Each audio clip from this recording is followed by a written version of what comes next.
ఈనాటి ధ్యాన భాగము యెషయా గ్రంథము 9వ అధ్యాయము 6వ వచనం చదివి వినిపించండి.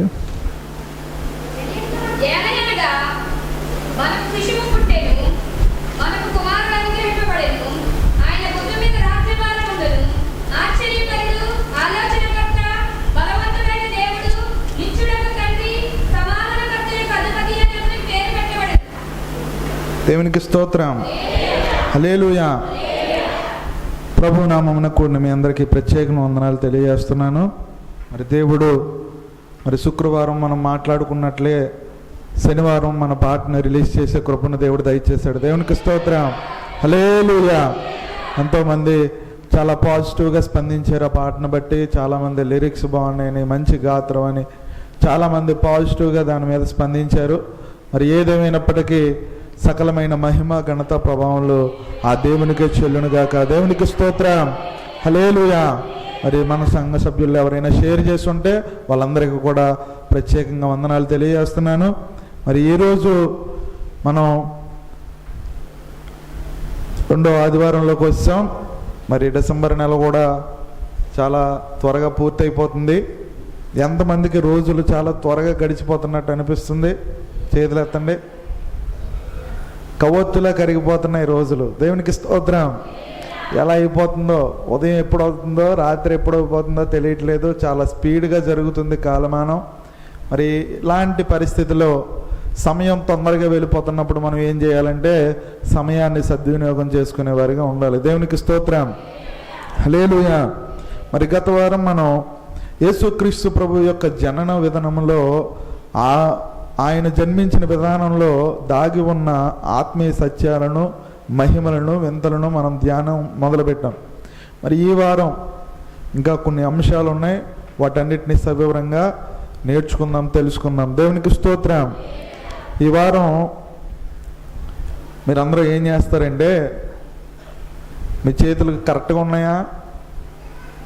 మీ చేతులు తెచ్చుకున్నారు? అందరూ తెచ్చుకున్నారా లేదా? తెచ్చుకున్న వాళ్ళందరూ దేవునికి చూపించండి. దేవునికి స్తోత్రం. అయితే ఆ 2 చేతులతో ఎప్పుడు మీకు దేవుని స్తుతించాలనిపించినా ఆగకుండా ఆయనకు చప్పట్లు కొట్టి ఆయన నామాన్ని మహింపరచండి. దేవునికి స్తోత్రం. ఒకవేళ నేను చెప్పే మాటలు లేదా దేవుడు నా ద్వారా పలికించే మాటలు నీ జీవితానికి అన్వయింపు అవుతే వాటిని అక్కడికక్కడే స్పందించి దేవుని మహింపరచు. అది నా కొరకు కాదు, కానీ నాలో ఉన్న దేవునికి అది మహిమ కలగాలని నేను ఆశపడుతున్నాను. దేవునికి స్తోత్రం. హల్లెలూయా. విస్మయం పొందే వింతలు అనే శీర్షికన యేసుక్రీస్తు ప్రభువు వారు శరీరధారిగా ఉన్న సమయాలలో ఆయన చేసిన వింతలు, అద్భుతాలు, ఆశ్చర్య కార్యాలను ప్రతి వారం మనం నేర్చుకుంటూ వస్తున్నాం. ఈ వారం యేసుక్రీస్తు ప్రభువు జన్మించిన విధానంలో ఉన్న గొప్ప మహిమలను మనం ధ్యానిద్దాం. మొదటగా యేసుక్రీస్తు ప్రభు పుట్టక మునిపే ఒక ప్రవక్త, గద్ద వంటి కన్నులు గల ప్రవక్త యెషయా ప్రవక్త యేసుక్రీస్తు ప్రభు యొక్క జనన విధానం గురించి ప్రవచించుచున్నాడు. అతడు ఏమని ప్రవచించుచున్నాడంటే, ఏలయనగా మనకు శిశువు పుట్టెను, మనకు కుమారుడు అనుగ్రహించబడును. ఆ 2 లైన్స్కి, ఆ 2 పదాలకి, ఆ 2 వాక్యాలకి ఉన్న భేదాన్ని గత వారం మనం ధ్యానించాం. ఏలయనగా మనకు శిశువు పుట్టెను, అది యేసుక్రీస్తు ప్రభు మనకు అనుగ్రహించిన భాగ్యమని. మనకి కుమారుడు అనుగ్రహించబడడం ఏదైతే ఉందో అది దేవుడు సిలువు మీద ఆయన ఇచ్చిన ప్రాణానికి సాదృశ్యమని ఆ 2 లైన్స్ ద్వారా మనం ఎంతగానో దేవుణ్ణి ఆరాధించాం. ఆ తర్వాత ఆయన భుజముల మీద రాజ్యభారం ఉండును. ఆయన భుజాల మీద రాజ్యభారం ఉందట. ఒకసారి ఊహించండి, చిన్నపిల్లలు, అప్పుడే పుట్టిన శిశువులు భుజాలు అంత స్పష్టంగా కనిపిస్తాయా? వాళ్ళ భుజాలు చాలా అల్పంగా ఉంటాయి. దాని మీద మనం చెయ్యి కాదు కదా, ఏమీ వేయలేం. చాలా చిన్న భుజాలు అవి. కానీ ఆ చిన్న శిశువు భుజాల మీద ఏముందట అంటే రాజ్యభారం ఉందట.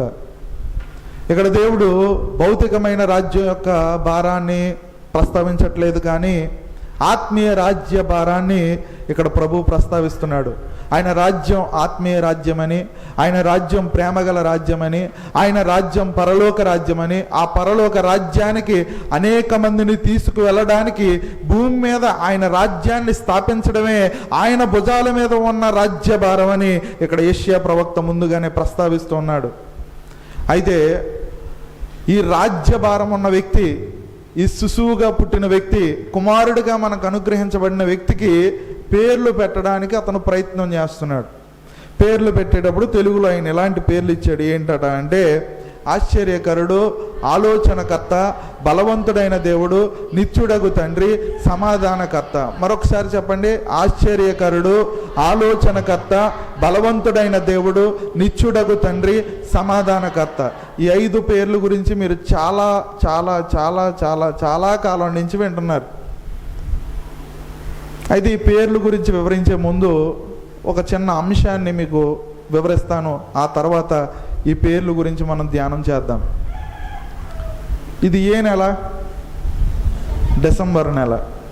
మరి ముఖ్యంగా క్రిస్మస్ నెల, అంటే ఒక పండగ నెల. పండగలు జరుగుతున్నప్పుడు, ముఖ్యంగా క్రిస్మస్ పండగ జరిగినప్పుడు చాలామంది ఒకరికొకరు ఏమి ఇచ్చుకుంటారంటే గిఫ్ట్స్ ఇచ్చుకుంటారు. క్రిస్మస్కి ఏమో మన భారతదేశంలో సంస్కృతి లేకపోవచ్చు, కానీ ఇతర ఐరోపా దేశాలు కానీ వెస్ట్రన్ కంట్రీస్ కానీ మీరు అందరూ గమనిస్తే క్రిస్మస్ అనేది వాళ్ళకు ఒక పెద్ద పండగ. మొత్తం ప్రపంచ ఖండాలన్నిటిలో జరిగే ఏకైక పండుగ ఏదైనా ఉందంటే అది క్రిస్మస్ పండుగ మాత్రమే. 7 ఖండాల్లో జరుగుతుంది. ఇంచుమించు 190 దేశాల్లో ఆగకుండా జరిగే పండుగ ఏదైనా ఉందంటే అది క్రిస్మస్ పండుగ. ఈ క్రిస్మస్ పండుగకి వాళ్ళు ఒకరికొకరు ఏమి ఇచ్చుకుంటారంటే బహుమతుల్ని ఇచ్చిపుచ్చుకుంటూ ఉంటారు.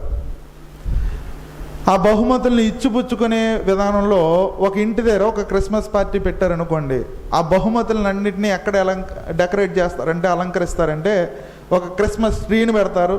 ఆ క్రిస్మస్ ట్రీ చుట్టూ వాళ్ళు పోగు చేసుకున్న ఆ గిఫ్ట్లన్నింటినీ అక్కడ పేరు చేస్తూ ఉంటారు. సాధారణంగా మానవ దృక్కోణంలో మనం ఏం ఆలోచిస్తామంటే, పెద్ద బాక్స్ ఏదైతే ఉందో దాని మీద మన దృష్టి పడుతుంది. ఎప్పుడు చూడండి, పెళ్ళికి గిఫ్ట్లు వస్తాయి మనకి, లేదా ఏదన్నా బర్త్డే గిఫ్ట్లు వస్తుంది. ఎప్పుడు ఏ గిఫ్ట్ వచ్చినా సరే మన చూపు అంతా ఎక్కడ ఉంటుంది అంటే పెద్ద ప్యాకింగ్లో వచ్చిన గిఫ్ట్ ఏదైతే ఉందో దాని మీద మన కన్ను పడుతుంది. అయ్య బాబు, ఇందులో ఏదుందో, ఎంత పెద్దగా ఉందంటే ఇందులో ఏముందో, ఇందులో ఏముందో, ఇందులో ఏముందో అనుకుంటాం. అలాగే ఒక ఇంటి దగ్గర పార్టీ జరుగుతుంది. ఒక వ్యక్తి, ఒక చిన్న పిల్లాడు తన క్రిస్మస్ పార్టీకి వచ్చిన గిఫ్ట్స్ అన్నిటినీ అబ్జర్వ్ చేస్తున్నాడు, చూస్తున్నాడు, పరిశీలన చేస్తున్నాడు. ఏ గిఫ్ట్ పెద్దదిగా ఉంది, ఏ బాక్స్ పెద్దదిగా ఉంది, ఏ ప్యాకింగ్ పెద్దదిగా ఉందని గమనిస్తూ ఉన్నాడు. గమనిస్తున్నప్పుడు అతడికి సడన్గా ఒక పెద్ద బాక్స్ కనిపించింది. అయ్య బాబా, ఇంత బాక్స్ ఉందంటే ఇందులో ఎన్ని గిఫ్ట్లు ఉన్నాయో, ఎంత పెద్ద గిఫ్ట్ ఉందో అని చెప్పేసి దాన్ని ఓపెన్ చేయడానికి ఎంతో ప్రయత్నం చేస్తూ ఉన్నాడు.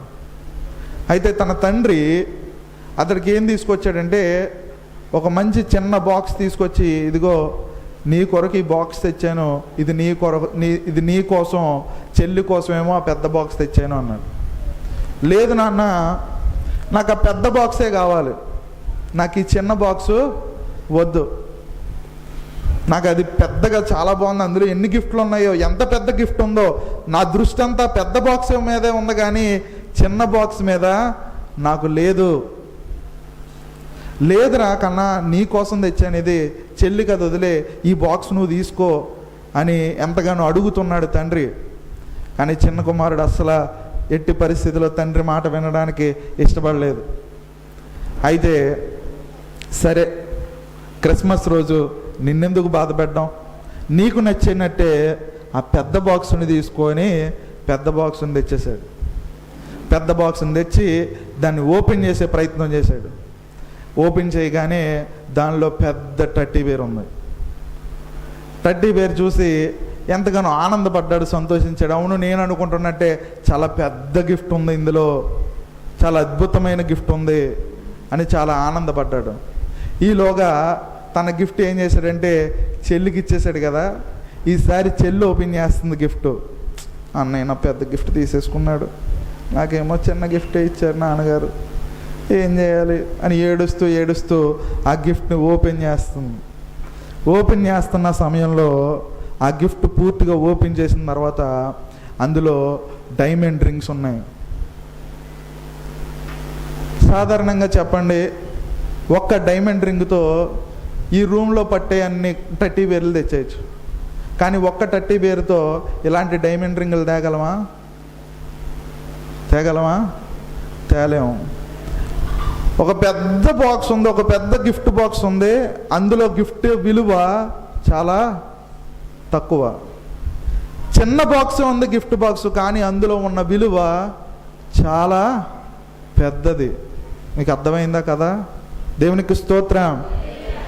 దేవుడు మనకి ఇచ్చే గిఫ్ట్లన్నీ పెద్ద బాక్సుల్లో ఇవ్వడు, కానీ చిన్న బాక్సుల్లో ఇస్తాడు. చాలా విలువైన గిఫ్ట్లు ఇస్తాడు ఆయన. దేవునికి స్తోత్రం. హల్లెలూయా. ఏలయనగా మనకు శిశువు పుట్టెను. చాలా చిన్న శిశువు, అల్పంగా ఉన్న శిశువు. తన టాయిలెట్ కంట్రోల్స్ను తన ఆధీనంలో ఉంచుకోలేని శిశువు. అది చాలా చిన్నది, చాలా చిన్న బహుమానం.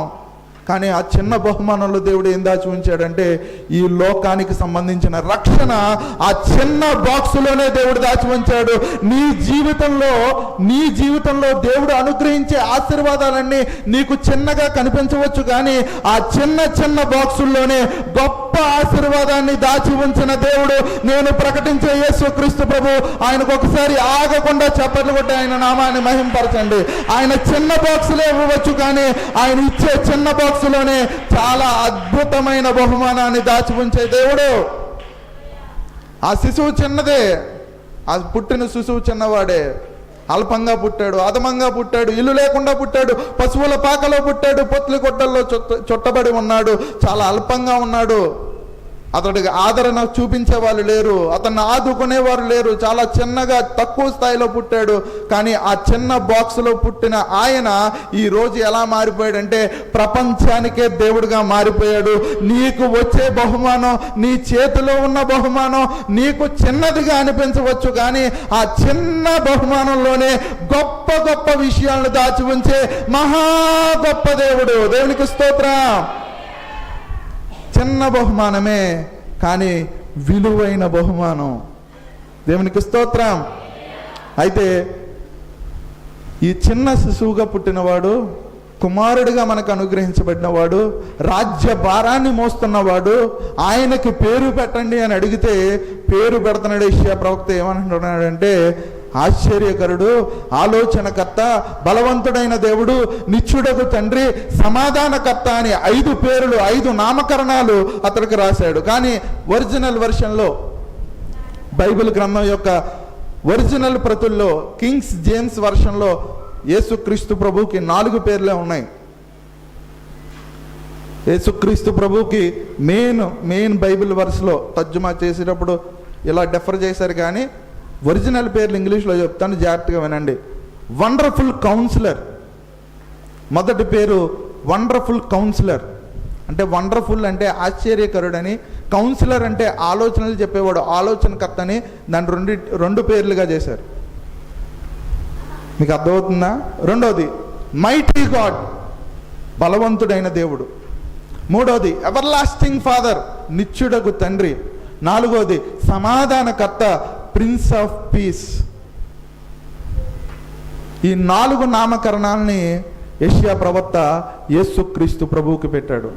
మొదటగా వండర్ఫుల్ కౌన్సిలర్, ఆశ్చర్యకరుడు, ఆలోచనకర్త. దాన్ని ఇంగ్లీష్లో నేర్చుకుంటున్నాం, అంతే, చిన్న తేడా. వండర్ఫుల్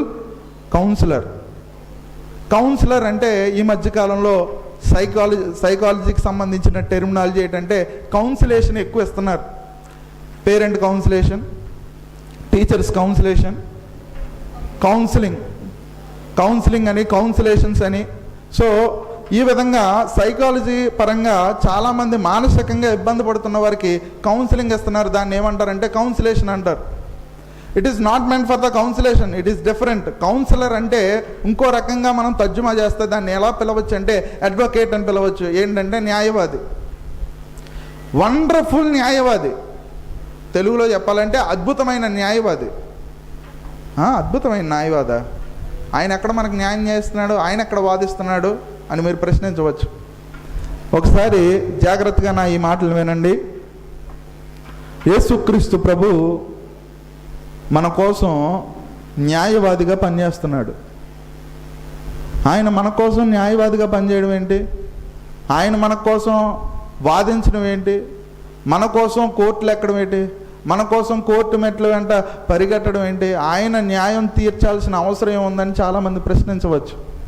కానీ ఆయన నీ జీవితంలో ఎలా మారాడంటే ఒక అద్భుతమైన న్యాయవాదిగా మారాడు. ఎందుకు ఈ మాటలు చెప్తున్నానంటే, నీ కేసు వాదించడానికి ఎవరు ముందుకు రాలేదు. నీ మీద తప్పుడు సాక్ష్యాలు ఆరోపించినప్పుడు ఎవరు ముందుకు రాలేదు. నీ మీద సాతాను అనేకమైన పాపానికి సంబంధించిన శిక్షలను విధించినప్పుడు ఎవరు నీ తరపున వాదించలేదు. నీ కొరకు వాదించేవారు లేనప్పుడు, నీ కొరకు న్యాయం తీర్చేవారు లేనప్పుడు, నీవు నిస్సహాయ స్థితిలో ఉండిపోయినప్పుడు, నీ కొరకు న్యాయాన్ని అడగడానికి, న్యాయాన్ని వాదించడానికి ఒక న్యాయవాదిగా మారిన అద్భుతమైన దేవుడు నేను ప్రకటించే యేసుక్రీస్తు ప్రభు. దేవునికి స్తోత్రం. ఆయన నీ కొరకు వాదిస్తున్నాడు. He is begging for mercy. ఆయన కృప కోసం వాదిస్తున్నాడు. ఒకసారి జాలి చూపించు, ఒకసారి కరుణ చూపించు. అతడు తెలియకనే చేశాడు, అతడు తెలియకుండానే పాపంలో పడిపోతున్నాడు, అతడు తెలియకుండానే అతిక్రమం చేశాడు. సాతాను తను కన్ఫ్యూజ్ చేస్తుందని నీ కొరకు నిత్యము వాదిస్తున్నాడు. నువ్వు కోర్టులో ఉన్నా లేకపోయినా నీ కొరకు వాదించే ఒక గొప్ప దేవుడు, నువ్వు ఆరాధించే ప్రభు అయిన యేసుక్రీస్తు. He is a wonderful councillor. ఆయన నీ కొరకు న్యాయాన్ని వాదించే వ్యక్తి.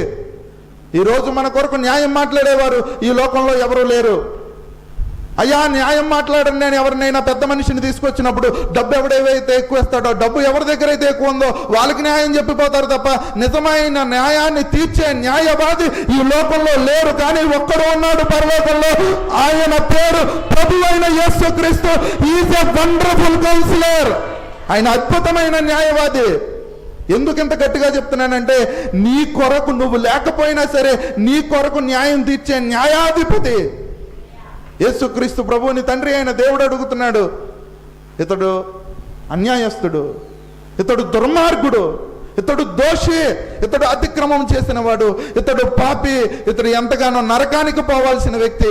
కానీ ఇలాంటి వ్యక్తి కొరకు నువ్వెందుకు న్యాయం అడుగుతున్నావు? నువ్వెందుకు ఏడుస్తున్నావు? నువ్వెందుకు ప్రార్థన చేస్తున్నావు? నువ్వెందుకు దినము మొరపెడుతున్నావు? నువ్వెందుకు నా సింహాసనం పక్కన కూర్చొని ఎంజాయ్ చేయకుండా వాళ్ళ కోసం పోరాడుతున్నావు అంటే, ఆయన పేరే అద్భుతమైన న్యాయవాది. నీ కొరకు న్యాయం వాదించే ఒక గొప్ప వ్యక్తి. దేవునికి స్తోత్రం. ఇతడు ఎందుకు న్యాయవాదం చేస్తున్నాడు, ఎందుకు న్యాయవాదిగా పనిచేస్తున్నాడంటే, నీవేదో గొప్పవాడువని, నీవేదో పరిశుద్ధుడువని, నీవేదో నీతిమంతుడువని, నువ్వేదో పరిశుద్ధ కార్యాలు నీతి కార్యాలు వెలగబెడుతున్నావని కాదు. కానీ ఆయన కృప నీ మీద ఉంది గనుక ఆయన నీ కొరకు ఏం చేస్తున్నాడంటే న్యాయాన్ని వాదిస్తున్నాడు, న్యాయాన్ని నిలబెడుతున్నాడు. ఇంకో రకంగా చెప్పాలంటే, ఈరోజు ఈ డిసెంబర్ నెలలో 2వ వారంలో ఇక్కడ కూర్చున్న మీరు అందరూ, ఇక్కడ చాలామంది కూర్చున్నారు. ఇక్కడ కూర్చున్న వాళ్ళందరూ నరకానికి పోవాల్సిన వాళ్ళు, పాపంలో ఉండాల్సిన వాళ్ళు, పాప క్షమాపణ లేకుండా బతకాల్సిన వాళ్ళు, ఇంకా పాత జీవితంలోనే ఉంటున్న వాళ్ళు, ఇంకా కొన్ని బానిసత్వాల నుంచి బయటపడిన వారు, ఇలా చాలామంది ఉండవచ్చు.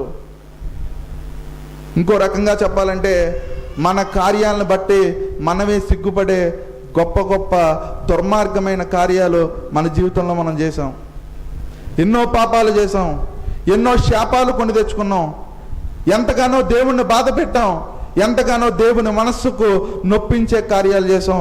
కానీ ఆయన అవేమీ గుర్తు పెట్టుకోకుండా క్రిస్మస్ నెలను, పండగను నీకు నీ కుటుంబాలకి దేవుడు దయచేశాడు.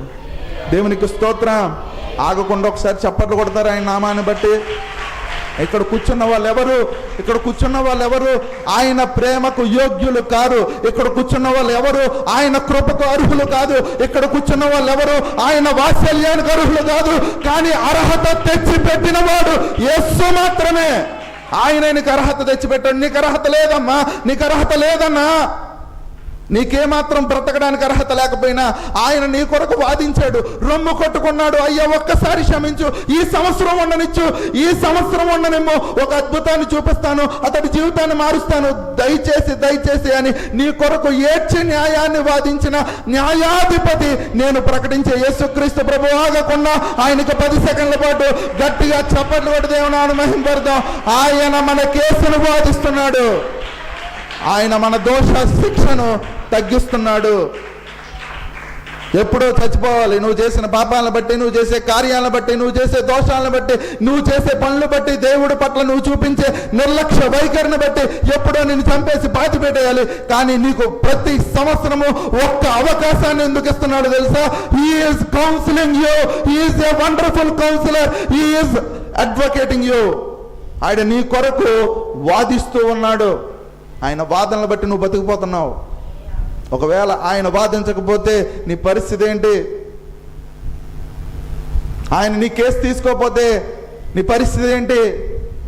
ఇదిగో సాతానుగాడు, ఇదిగో ఇంత కట్టాలి మీ ఓడు, ఇన్ని పాపాలు చేశాడు, ఈడు నరకానికి పోవాలి, ఎప్పుడు తీసుకొస్తావు ఇన్ని? అయ్యా అయ్యా అయ్యా ఒక్కరోజు, ఇంకొక రోజు ఇవ్వి, ఇంకొకసారి ఛాన్స్ ఇవ్వి, ఇంకొకసారి చూపించు, ఇంకొకసారి అని బ్రతిమాలుతున్నాడు నీ యేసు. ఎవరి కొరకో తెలుసా? నీ కోసమే. He is wonderful councillor. ఆయన అద్భుతమైన న్యాయవాది అంటారు కదా. ఆయనలా న్యాయం తీర్చేవారు ఎవ్వరు లేరు. అలాంటి ఒక గొప్ప న్యాయవాదిని నేను కలిగి ఉన్నాననే వాళ్ళు గట్టిగా ఆగకుండా చెప్పలు కూడా ఆయన ఇంపరచండి. ఒక గొప్ప న్యాయవాది మనకున్నాడు. దేవునికి స్తోత్రం. మరొక పేరు ఆయనకున్న మరొక పేరు బలవంతుడైన దేవుడు, మైటీ గాడ్. బలవంతుడైన దేవుడు. ఒకసారి ఆగు. ఇందాక నువ్వేమన్నావు? ఏలై అనగా మనకు శిశువు పుట్టినన్నావు, తర్వాత మన కుమారుడు అనుగ్రహించబడినన్నావు, ఇప్పుడేంటి దేవుడు అన్నావు? ఇప్పుడే కదా శిశువు అన్నావు, ఇప్పుడే కదా కుమారుడు అన్నావు, అంటే దేవుడు అన్నావు ఏంటి? శిశువుగా పుట్టినవాడు కుమారుడిగా అనుగ్రహించబడ్డాడు. కుమారుడిగా అనుగ్రహించబడిన వాడే దేవుడిగా కనబడుతున్నాడు. దేవునికి స్తోత్రం. Hallelujah. He is a mighty God. దేవుడు ఏంటి?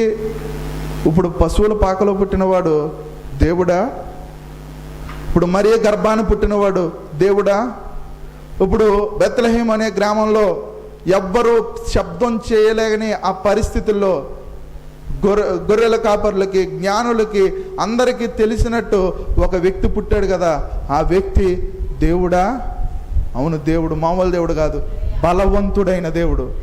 దేవునికి స్తోత్రం. శక్తివంతమైన దేవుడు. ఇప్పుడు దాకా శిశువుగా పుట్టిన వాడే తర్వాత కుమారుడిగా మారాడు. ఇప్పుడు ఏం చేస్తున్నాడంటే దేవుడిగా కనబడుతున్నాడు. కాసేపు కన్ఫ్యూజ్ అవ్వకుండా నా మాటలు వింటే, ఇప్పుడు దాకా పాలు తాగుతున్నవాడే ఆ పాలు తాగే మనిషిని సృష్టించిన దేవుడు. ఇప్పుడు దాకా పాలు తాగుతున్నవాడే ఆ పాలు తాగుతున్న వ్యక్తిని సృష్టించిన దేవుడు. ఇప్పుడు దాకా పొట్టి గుడ్డల్లో చుట్టబడిన వాడే ఆ క్లాతింగ్ అంతటినీ చేసిన వాడు. అతడు సిలువ ఎక్కేసే ఆ సిలువ మ్రానును ముందే సృష్టించిన సృష్టికర్త ఈ శిశువే ఆ దేవుడు, ఆ దేవుడే ఈ శిశువు, ఈ శిశువే ఆ దేవుడు, ఆ దేవుడే ఈ శిశువు. సృష్టించిన దేవుడే శిశువుగా పుట్టాడు, శిశువుగా పుట్టిన వాడే సృష్టించిన దేవుడు. అర్థమైతే చప్పట్లు కూడా దేవుని అనుమతింపచ్చు. అర్థమైందా? ఇప్పుడు దాకా పాలు తాగుతున్న వాడే పాలు తాగే వ్యక్తిని సృష్టించిన వాడు. ఇప్పుడు దాకా పొత్తి కొట్లలో చుట్టబడిన వాడే ఆ పొత్తి కొట్లను సృష్టించిన వాడు. ఆ దేవుడే ఈ మానవుడు, ఈ మానవుడే ఆ దేవుడు. అంటే ఆయన మానవుడిగా కూడా ఉండగలడు, దేవుడిగా కూడా ఉండగలడు. ఆయనే శిశువుగా ఉండగలడు, ఆయనే దేవుడిగా తనను తాను ప్రత్యక్షపరచుకోగలడు, ఆయనే తన కుమారుడిగా రుజువు చేయగలడు, ఆయనే బలవంతుడైన దేవుడిగా మారగలడు. బలవంతుడైన దేవుడు ఆయనే, కుమారుడు ఆయనే, శిశువు ఆయనే. ఆయన బలవంతుడైన దేవుడు. ఎంత బలవంతుడైన దేవుడు అంటే ఆయనకి అన్ని లొంగిపోవాల్సిందే, ఆయనకు అన్ని వంగాల్సిందే, ఆయనకన్ని సాష్టాంగ నమస్కారం చేయాల్సిందే. ఆకాశము ఆయన సింహాసనము, భూమి ఆయన పాదపీఠము. ఆయన చాలా బలవంతుడైన దేవుడు. ఆయన ఎలాంటి బలవంతుడైన దేవుడు అంటే సేన అనే దయ్యాలు కంటే బలమైన దేవుడు, కుష్ఠరోగం కంటే బలమైన దేవుడు, ఓచ కుడిచే కంటే బలమైన దేవుడు, 12 సంవత్సరాల నుంచి రక్తస్రావం అనే రోగంతో బాధపడుతున్న ఆ రోగం కంటే బలమైన దేవుడు, గాలి కంటే బలమైన దేవుడు, తుఫాను కంటే బలమైన దేవుడు, క్యాన్సర్ కంటే బలమైన దేవుడు, నీకున్న రోగాల కంటే బలమైన దేవుడు, నీకున్న సమస్యల కంటే బలమైన దేవుడు, నీకున్న అప్పుల కంటే బలమైన దేవుడు, నీకున్న పరిస్థితుల కంటే బలమైన దేవుడు, నీకున్న దేవుడు బలమైన దేవుడు. దేవునికి స్తోత్రం. ఆయన బలవంతుడు. He is a mighty God. అలాంటి పదంను పలకగానే దయ్యాలన్నీ వణికిపోతాయట. అంత బలవంతుడైన దేవుడు ఎక్కడికి వచ్చేసాడంటే శిశువుగా, కుమారుడిగా మనకు అనుగ్రహించబడ్డాడట. అదే పండగ మనం చేసుకునే క్రిస్మస్ పండగ. దేవునికి స్తోత్రం. ఒక అద్భుతమైన పండగను మనం ఈరోజు ఎందుకు చేసుకుంటున్నామో తెలుసా? ఆయనే దేవుడు, ఆ దేవుడే కుమారుడు, ఆ కుమారుడే శిశువు, శిశువుగా పుట్టిన ఆ వ్యక్తే దేవుడు. ఆ దేవుడు ఈ లోకంకి వచ్చినందుకు మనం అందరం ఏం చేస్తున్నామంటే పండగ చేస్తున్నాం. ఈరోజు పండగ ఇచ్చిన ఆ దేవునికి గట్టిగా చప్పట్లు కొట్టి దేవుని అనుమహింపరచండి. He is a wonderful counsellor. At the same time he is a mighty God. బలవంతుడైన దేవుడు.